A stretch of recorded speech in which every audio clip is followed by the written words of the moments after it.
Miss Strauss taught grades 1 to 7, strict but kind. Parents often said. Not us. Parents said that. She was a fixture in Bamberton since our father was a tyke. No one was really wealthy. We all learned to ride someone else's bike. Well, she did rule it with an iron hand, and I guess she had to with the 7 grades in there. But she was a good teacher. You know, I think everybody had their differences with her, but and she taught everything. You know, she taught woodworking and you know, all the gym stuff we did outside. There was no gym. But she did track and field, baseball, and then all the classes. She was a great teacher, actually.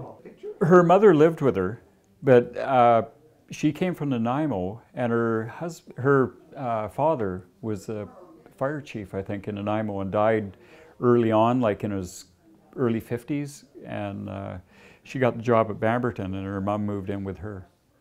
She would say good work and give you a star with her red marking pen, or needs improving.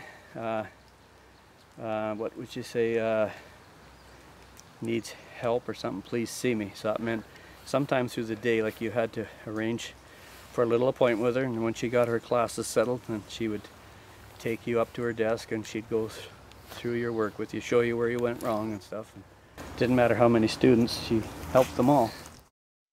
We had real good friends there. There was only 12 to 13 of us in the school at one time, and it was from grade 1 to grade 8. And we had a great teacher, Miss Strauss. She was the teacher the whole time that I went to school there, and for quite a length of time after we left.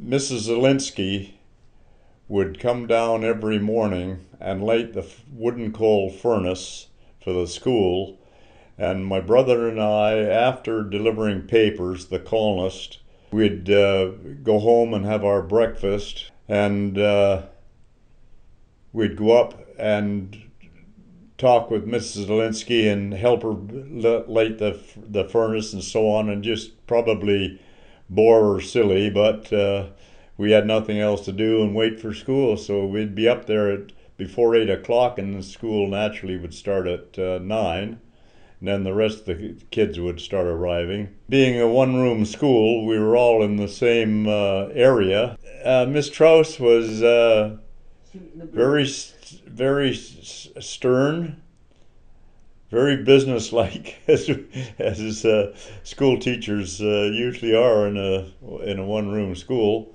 and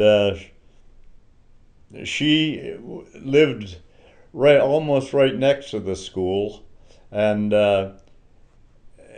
she lived with her mother. All the kids had BB guns, and our weekends were spent, much to my dislike now, with shooting birds. And one day, Miss Strauss got some of the birds we'd shot and produced them in front of the class.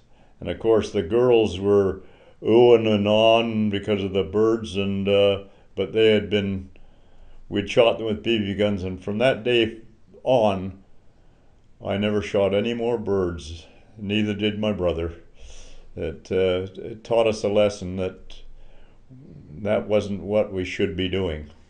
She and her mother lived at they had a nice, beautiful house at one of the newer houses there.